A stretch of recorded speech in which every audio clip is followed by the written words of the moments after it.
Hello Storyteller Family, aho uri wowe umerewe ute?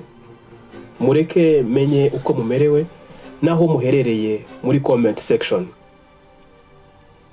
Nowadays intambara muri Middle East niyo nkuru iri ahantu hose. Iran, Israel n'abaturanyi b'ibi bihugu byombi, tutirengagije n'akarere kose ka Western Asia muri rusange. Mu gihe hari amakuru menshi atandukanye ku mbuga nkoranyambaga, abantu benshi baribaza ibibazo byinshi kandi bigiye bitandukanye. Nawe ushobora kuba hari bimwe muri byo uri kwibaza.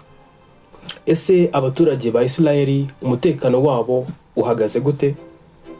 Ese abanyamahanga bari muri Israel bamerewe gute kano kanya muri ibihe bitoroshye by'intambara? Ese abanyarwanda bene wacu bari muri Israel bitware gute, bakora iki? Ku rundi ruhande, abanyarwanda bari mu Rwanda babyumve bate? Muri Middle East, Israel ni igihugu kimaze imyaka myinshi gifitanye amakimbirane n'amatsinda atandukanye cyangwa se ibihugu by'ibituranyi byacyo. Rimwe na rimwe habaho kurasana kw'amamisire cyangwa se izindi ntwaro zitandukanye cyangwa se ibitero by'amarokete. Ibi bikorwa byose bikorwa n'igisirikare mu bihe bigiye bitandukanye. Iyo ibintu nk'ibi bibaye, ubuzima bw'abaturage ntabwo bukomeza uko bwari busanzwe. Ubuzima bw'abaturage burahinduka completely muri rusange. Gusa Israel ni kimwe mu bihugu bifite system zikomeye zo kurinda abaturage mu gihe nk'iki ngiki cy'intambara. Baba barabiteganyije ko ibihe nk'ibi bishobora kuzabaho igihe runaka. Harimo alarms, ubuduha cyangwa se impuruza zitanga umuburo mu gihe hari nka misile zije ziri kwataka icyo gihugu. Hari shelter aho abaturage bihisha. Iron Dome Defense System, iyi ngiyi ni ya system irinda igihugu mu gihe gitewe n'amamisire.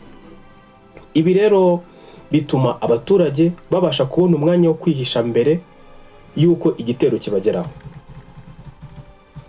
Iyo hari igitero cyangwa se ibibazo by'umutekano muri Israel, abayobozi bakora ibintu byinshi mu buryo bwihuse kandi mu gihe gitoya. Urugero, impuruza zitanga umuburo ziba ziri tayari. Abaturage bahabwa amabwiriza y'umutekano abafasha kumenya igihe nyacyo kandi gikwiriye cyo kujya muri shelter zabagenewe, dore ko zigiye ziri ahantu henshi kandi hatandukanye mu gihugu. Iyo alarm zivuze, abaturage bafite amasegonda cyangwa se iminota mike cyane yo kuba bageze ahantu habigenewe ho kwihisha, ho kubarindira umutekano w'izo misile zije zibasanga. Iyo abantu rero bakurikije ayo mabwiriza, amahirwe yo kurokoka aba ari hejuru cyane. Amahirwe yo kurokoka aba ari menshi rwose. Israel yagiye iteganya mbere y'igihe aho abaturage bashobora kurokokera mu bihe bitandukanye, cyane cyane mu bihe by'intambara nk'izi ngizi. Niyo mpamvu akenshi ubuyobozi buhora busaba abaturage ba Israel muri rusange kumva intabaza bagahita bajya muri shelter zabigenewe. Israel ibamo abantu benshi koko, harimo n'abanyamahanga. Harimo abakozi, abanyeshuri, abakora ubushakashatsi ndetse n'abandi bakora mu nzego zitandukanye. Muri abo rero harimo n'abanyarwanda benshi. Usanga abenshi baba bari nko mu mirima, mu buhinzi, abandi bari mu mashuri no mu yindi mirimo igiye itandukanye. Iyo ikibazo cy'umutekano rero kibaye, amabwiriza aba ari amwe ku baturage bose, hatitawe ngo wowe uri umunya-Israel, wowe uri umunyamahanga. Ibwiriza riba ari kureba wowe utuye muri Israel muri ako kanya. Haba abanya-Israel, haba abanyamahanga, visitors, wumve ko n'abashyitsi baba barebwa n'ano mabwiriza areba abanyagihugu muri rusange. Bose baba bagomba kujya muri shelter igihe intabaza zivuze. Abanyarwanda bari muri Israel hari ibintu by'ingenzi nababwira bagomba gukurikiza cyangwa se gukomeza kuzirikana. Icya mbere harimo gukurikiza amabwiriza y'umutekano mu gihe bumvise intabaza zivuze. Jya muri shelter iri hafi yawe cyangwa muri safe room ikwegereye. Ntukizere amakuru yose yo ku mbuga nkoranyambaga. Hari amakuru menshi ashobora kukugeraho akabya cyane, akaba yaguhahamura cyangwa se akagutera ubwoba bwinshi mu buryo budakwiriye. Ni byiza rero gukurikira cyangwa se gukurikiza amakuru atangwa n'ubuyobozi bukwegereye cyangwa se ambasade. Gukomeza gutumanaho n'umuryango wawe ni ikintu cy'ingenzi. Communication ni ikintu gikomeye hagati y'umuryango. Ni ngombwa guhamagara umuryango ukawumenyesha uko umeze. Ni byiza cyane kuko bituma abari mu Rwanda badakomeza kugira impungenge cyangwa ngo bahangayike batazi uko umerewe. Mu bihe nk'ibi by'intambara, ubwoba bukabije bushobora gutuma umuntu afata icyemezo atatekerejeho.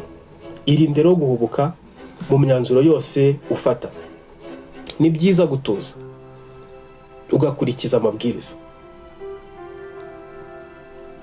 Abanyarwanda benshi bafite inshuti, bafite abavandimwe, bafite abafasha babo cyangwa se abana babo bari muri Israel. Iyo babonye amakuru ku ntambara, bishobora kubatera ubwoba bwinshi. Birumvikana, abaturage gusa batuye muri ibi bice bafite uburyo bwo kwirinda mu bihe nk'ibi ngibi by'ibitero. Ariko ubu bwo birasaba kwitonda ndetse no kwirinda kurushaho. Iyo dutekereje ibi bibazo byo mu bihugu bitandukanye, hari ikintu cyangwa se hari ibintu byinshi bitwigisha. Burya umutekano ni ikintu cy'ingenzi cyane ku gihugu icyo ari cyo cyose. Ibihugu byinshi byagakwiriye gushyira imbaraga mu kurinda abaturage, gutanga amakuru yihuse kandi ku gihe, no kubaka uburyo bwo kwirinda ibibazo hakiri kare, bitarafata intera nk'iyo tubona Israel na Iran ndetse na Leta Zunze Ubumwe za Amerika imaje gufata muri aka kanya. Ku muturage aho uri hose uba ugomba gukurikiza amabwiriza y'umutekano kuko nibyo bituma wirinda ndetse ukarinda n'abawe muri rusange. Ibintu biri kubera muri Israel ni ibintu bikomeye cyane kandi biri kugira ingaruka zitari nziza ku isi hose ndetse n'abatari muri kariya karere. Ariko ni ngombwa kumva ko hari uburyo bwo kurinda abaturage ndetse hari amabwiriza afasha abantu kwirinda muri ibi bihe bikomeye. Ku Banyarwanda bari muri Israel, inshuti zacu dukunda, mukomeze gukurikiza amabwiriza y'umutekano kandi mukomeze kwihuza n'isanzure. Ku bari mu Rwanda mukomeze gushyigikirana ndetse no gushyigikira abavandimwe banyu bariyo, kandi mwizere ko hari inzego ziri kubikurikirana mu rugero runaka. Gusa bitandukanye nuko bari basanzwe babayeho. Isi igira ibihe byiza ikagira n'ibihe bibi, ariko amakuru nyayo n'ubwenge mu kuyasesengura nibyo bizabafasha kumva neza cyangwa se gusobanukirwa ibiri kubera hirya no hino ku isi. Thanks for watching. Niba ukunda ibiganiro ducisha hano kuri Storyteller Rwanda, kanda like, ntiwibagirwe gukora subscribe and share. Thanks for watching. See you next video.